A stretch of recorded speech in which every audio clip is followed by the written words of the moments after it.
الحمد لله رب العالمين والصلاة والسلام على أشرف المرسلين محمد بن عبد الله وعلى آله وصحابته الغر الميامين ومن تبعهم بإحسان إلى يوم الدين. Ndugu zangu, mashekhe zangu, ndugu zangu na wote tuliohudhuria, ni kuamkieni maamkizi ya Kiislamu. Assalamu alaikum wa rahmatullahi wa barakatuh. Naam, kwa muda mfupi huu, kubwa zaidi ni kumshukuru Allah subhanahu wa ta'ala, pia kumuomba yote tunayofanya yawe katika mizani ya mema yetu siku ya Kiyama, na vile vile kuwaombea hao mzee wetu alikuwa akitutajia historia. Ni muhimu sana kwenda na historia na kuwa na kumbukumbu katika mambo hayawi, ila kuna watu walifanya juhudi mambo yakawa. Sasa mzee wetu katupitisha katika historia, ni muhimu sana kukumbuka kwamba darasa kama hizi historia yake zilikuwa vipi, walipokea watu vipi na kadhalika, mpaka leo matunda kuonekana katika sura tunayoiona sisi. Kwa hiyo zaidi sisi hatuna isipokuwa nasi ni kuendelea kuwaombea Allah subhanahu wa ta'ala awape kila la kheri, na sisi vile vile Allah atupeleke katika uzuri pale ambapo tutakuwa kama jinsi walivyofikia wao. Ndugu zangu, maneno si yangu, ila ni kwa sababu tumetakiwa tuwe nasaha. Acha tutoe nasaha kidogo. Ndugu zangu, nasaha zangu leo fupi sana, na kwa sababu sio darasa itakuwa hatukariri sana maneno. Tukisema tunaelekea mbele zaidi, maneno yapo kwa kiongozi wetu ambaye atakayokuja kuhitimisha darasa letu. Ndugu zangu, tumesoma Qur'ani, tumesikiliza Qur'ani na tumetafsiriwa Qur'ani.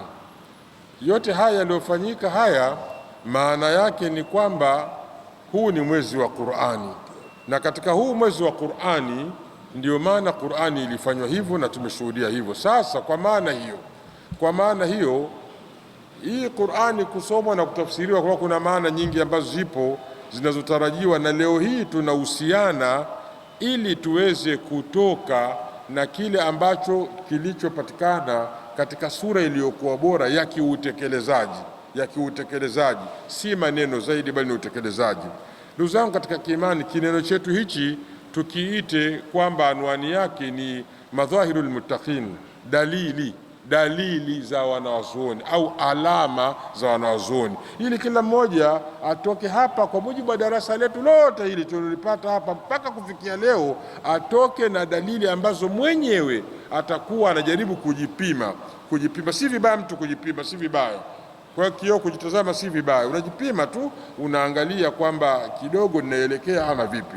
Mwenyezi Mungu Subhanahu wa Ta'ala ameshatueleza kwamba huu ni mwezi wa Qur'ani, na Sheikh Abdallah Baziri mzee wetu amesema kwamba Qur'ani ina daraja zake.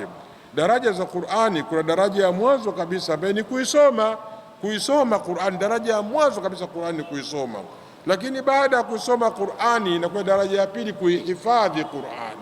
Baada ya kuhifadhi Qur'ani na kwenye daraja ya kufahamu maana za Qur'ani. Baada ya hapo inakuja maana ya tadabbur, kuizingatia Qur'ani. Halafu inakuja daraja ya mwisho ni kuipeleka kwa wengine waweze kuifahamu Qur'ani. Kwa hiyo hatua za Qur'ani kuisoma tumesoma, alhamdulillah. Qur'ani kuihifadhi, kuna baadhi wanaihifadhi, baadhi wanahifadhi kidogo, alhamdulillah. Lakini kuna daraja ya kufahamu maana yake.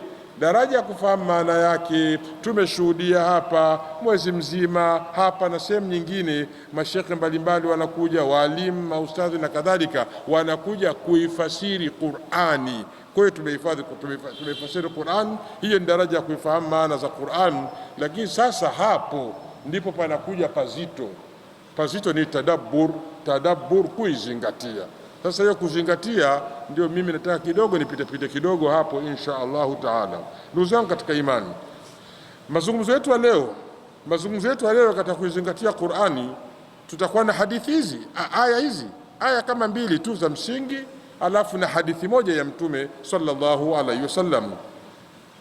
Aya ya kwanza ipo katika surat Ali Imran 132, lakini itatulazimisha iende na aya zinazofuatia 2-3 mbele yake. Mwenyezi Mungu Subhanahu wa Ta'ala anasema, wasari'u ila maghfirati min rabbikum wa jannatin arduha as-samawati wal ard uiddat lilmuttaqin alladhina yunfiquna fi as-sarra'i wad-dharra'i wal kadhimina al-ghayza wal 'afina 'anil nas wallahu yuhibbul muhsinin. Ikaendelea walladhina idha fa'alu fahishatan aw dhalamu anfusahum dhakaru llaha fastaghfaru lidhunubihim wa man yaghfiru dhunuba illa Allah wa lam yusirru ala ma fa'alu wa hum ya'lamun. Hizi aya ndugu zangu, kwa nini tunazizungumza hapa? Allah anasema, Allah wasari'u ila maghfirati min rabbikum, fanyeni haraka, nendeni mbio kutafuta msamaha kutoka kwa Mola wenu. Wa jannatin arduha samawati wal ardh, vile vile fanyeni haraka kuitafuta pepo ambayo ukubwa wake, upana wake ni kuliko hiyo mbingu na ardhi. Uiddat lilmuttaqin, hiyo pepo imeandaliwa kwa wacha Mungu. Hapo ndo mahali pa kusimama, imeandaliwa kwa wacha Mungu, hiyo shika. La pili, shahru Ramadhan, mwezi wa Ramadhan huu ambao ni mwezi wa Qur'an, imeteremshwa ndani ni nini? Qur'an. Na ili watu wawe nani? Wawe wacha Mungu, muttaqun. Mnaona hiyo pepo ni kwa ajili ya wacha Mungu. Mwezi wa Ramadhani umeletwa ili tuwe wacha Mungu. Kuna mahusiano makubwa sana. Sasa aya hii ndio inatuweka sawa hapo. Sasa ili tusihangaike tukahamanika nani wacha Mungu, Mwenyezi Mungu Subhanahu wa Ta'ala mwenyewe anatuambia alladhina, hao wacha Mungu ni wale ambao yunfiquna fi sarra'i wadh-dharra'i, wanatoa katika hali ya uwepesi na hali ya shida. Wana uwepesi, wanatoa. Hata kama wana shida na matatizo, wanatoa. Hao ndio wacha Mungu. Usimtafute mcha Mungu katika akili yako wewe. Mcha Mungu ni huyu anaelezwa na nani? Na Allah Subhanahu wa Ta'ala. Alafu akasema wal kadhimina al-ghaidha, na wale ambao wanaudhibiti chuki, kudhibiti chuki, hasira, kudhibiti hasira. Mwanadamu yoyote lazima atapata hasara, atapata hasira, yoyote yule anahasirika, lakini mcha Mungu anadhibiti nini? Anadhibiti hasira. Alafu anasema wal afina anin nas, na wale ambao wanawasamehe watu, Sasa hawa Allah anasema wallahu yuhibbul muhsinin, Allah anawapenda wanaofanya ihsani. Sote tunajua kwamba ihsani ni daraja ya mwisho kabisa ya uchamungu. Kuna Islam, kuna iman na kuna ihsan. Watu wenye kumiliki sifa hizi wakawa nazo, hao sio Waislamu wala sio waumini, hao ni muhsinuna. Maana yake wamebeba yote haya, daraja yao ni ya juu. Allah mwenyewe amewapa jina hilo. Sasa hizi ndio sifa ambazo tujue kwamba hii zoezi lote la Ramadhani tulikuwa tunatafuta hapa, ndio alama twende sote tukajiangalie. Lakini Allah Subhanahu wa Ta'ala anajua katika ubinadamu wao yawezekana wakateleza waumini, hao waumini na uumini wao, hao muhsinuna waweza wakateleza. Allah anasema walladhina idha fa'alu fahishatan, na wale ambao watakaofanya kosa, watakaofanya uchafu na baya, au dhalamu anfusahum, au wamejidhulumu nafsi zao kwa kufanya lile ambalo Allah hapendi walifanye, dhakarullah, wanamkumbuka nini? Wanamkumbuka Allah, fastaghfaru lidhunubihim, hapo wanakuja kufanya istighfari na toba kwa ajili ya madhambi yao. Waman yaghfiru dhunuba illa Allah, nani anayesamehe madhambi isipokuwa Mwenyezi Mungu? Sasa waumini wanafahamu hivyo na wanayakini hivyo na wanafanya hivyo, halafu walam yusirru ala ma faalu wa hum ya'lamun, na hawaendelei kwa yale ambayo waliyofanya ya makosa, hali ya kuwa wanajua kwamba wao wamefanya kosa. Nadhani ndugu zangu, aya hiyo moja imetupa sasa zile sifa za waumini. Kama tulivyosema, tunataka tusizitafute kwetu sisi, tuzichukue katika hitami ya darasa letu hili, tuzichukue sifa hizi kutoka kwa ndani ya Mwenyezi Mungu mwenyewe Subhanahu wa Ta'ala. Ametuwekea wazi, ndio dalili, ndio alama. Haya, hadithi ya pili ya leo ni aya nyingine namba 2. Aya nyingine namba 2, tunakwenda suratul Mu'minun, aya namba 60. Suratul Mu'minun, ile qad aflaha almu'minun, aya namba 60.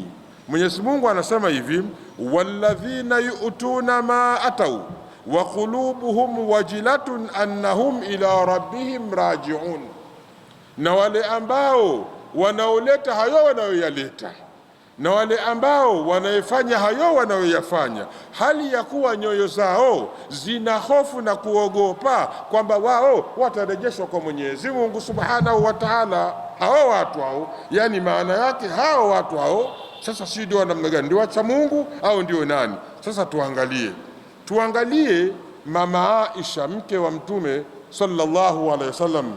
Mama Aisha radhiallahu anha amesikia aya hii inasema, na wale ambao wanaofanya hayo wanayoyafanya na wale ambao wanaoleta hayo ambayo wanayoyaleta, hali ya kuwa nyoyo zao zinaogopa kwamba watarejeshwa kwa Mwenyezi Mungu Subhanahu wa Ta'ala. Mama Aisha ananyosha mkono, anamuuliza, ya Rasulullah, ahumul ladhina yashrabuna alkhamra wa yasriqun, hao watu wanaoleta wanayoyaleta halafu nyoyo zao zina hofu kwamba watarejeshwa kwa Mwenyezi Mungu, ni watu gani hao? Ni wale ambao wanaekunywa pombe, ni wale ambao wanaoiba, kwa lugha nyingine ndio hao wanaozini, ndio hao wanaefanya makosa, ndio hao wanaleta hayo, halafu wanamhofu Allah Subhanahu wa Ta'ala kwamba watarejeshwa kwake yeye. Mama Aisha anataka istifsari, yeye akili yake imekwenda huko, lakini akauliza kwa Mtume